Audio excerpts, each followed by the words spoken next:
Hi there, it's November 29th and we're concluding our journey in the second letter of Peter in chapter 3, reading the whole chapter from verses 1 to 18. So the writer of Second Peter here is continuing their theme against the false teachers, against those they've railed against in chapter 2. They're now in chapter 3 highlighting particularly the teaching that they seem to have, that there isn't going to be a coming of the Lord, that the Lord isn't going to return, that there isn't going to be a final analysis, a final judgment. Very much the writer here says actually that just isn't true. After all, look at what happened in the days of Noah, this world that was created through water, and the separation of water happened. God overflowed the world. He judged the world through water. And so at this time, it's not going to be water because he won't flood the world with water, but it's going to be by fire that the world is judged. And it says this fire is going to consume heaven and earth. Now, it doesn't mean that it's going to totally destroy it, because later on it says that we are hoping for a new heavens and a new earth. But it seems there's something of a refining that is going to happen, that is going to be like a fire of refining, burning up what is dross, burning up what is unworthy, and dismissing and getting rid of what has been fighting against God. And he's saying that this is going to happen, even though it isn't happening straight away. This would be another thing the false teachers are saying. Look, it hasn't happened so far. There's been all this talk about Jesus returning. He's not returned. We're now years after Jesus.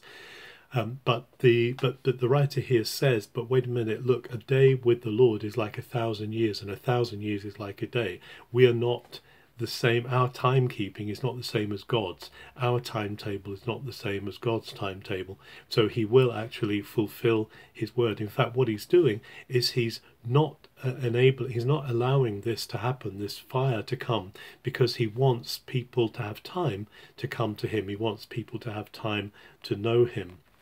And therefore he says, because this is going to happen, what sort of people should we be? We should be those who are being aware of this coming analysis, this coming test, this coming trial that will be there with fire. And because that's going to happen, we are to wait patiently. We are to look for this new heaven and new earth that is coming. And this is the aim. It's not about the earth and the universe being destroyed, the elements being destroyed, so we get out of here and get into heaven. It's actually so that there is a new heaven and a new earth, purified, cleansed of all the evil, the things that have pulled it down, pulled it back. And he therefore encourages his readers to be careful to live without spot or blemish, not to walk in the ways of the world. And just at the end, towards the end of the chapter, makes a reference and refers his readers to the writings of Paul. Now, this is interesting because it means that this is being written at a time when the body of Paul's letters would have been brought together.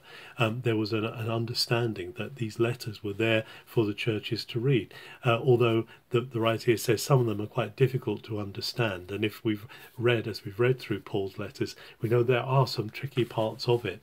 But actually, he's saying that if you go to Paul, you will walk in a better place than if you're going to these false teachers who actually are what he calls them untaught and unstable people, and they're twisting God's words to their own advantage, and they're using other scriptures in that way. So he's pointing to Paul, saying Paul is a reliable authority.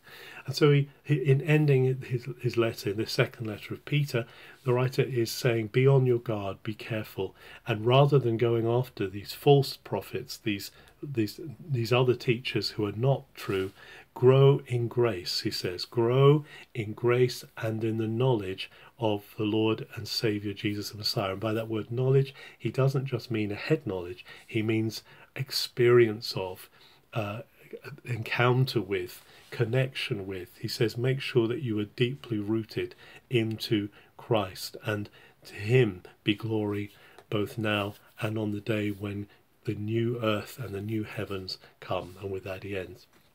It's a wonderful pointing of us away from the idea of we can do our own thing, into the fact that God has revealed himself to us and he is intending for this new heavens and new earth. He is returning. There will be a return. There will be a coming together of heaven and earth, and this is what we're anticipating. Even though it seems an outrageous hope, Jesus has promised it, and here in 2 Peter we're encouraged to continue to watch and wait for that same event. Have a very good November 29th.